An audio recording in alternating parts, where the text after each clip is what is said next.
kama kawaida naona Tanzania halisi mahali popote ulipo. Ticha Majani hapa. Bwana niko na Aaron, mwimbaji wa nyimbo za Injili.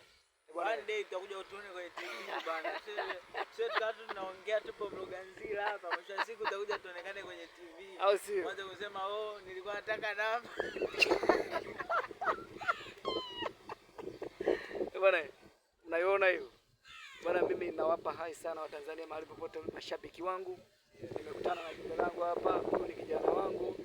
Anaimba sana nyimbo za Injili, anamtukuza Mungu. Nikaona sasa niweze kuchukua ka clip kadogo ili angalau Watanzania mjue mahali popote nilipo. Bwana mimi kama ticha wenu, nyimbo zangu za kuelimisha za Kitanzania za kizalendo. Na huyu hapa sasa, huyu anaimba nyimbo za nini? Za gospel. Unaenda kukiwacha. Unamuona kukiwacha. Tunaenda kukiwacha. Leo tupo na Arise. Umeona nakwambia yuko na Arise. Ile group la Arise Tanzania. Kama mimi ngoja niambie kitu. Yaani kama hujawajua, hebu watafute. Wanaitwa Arise Tanzania.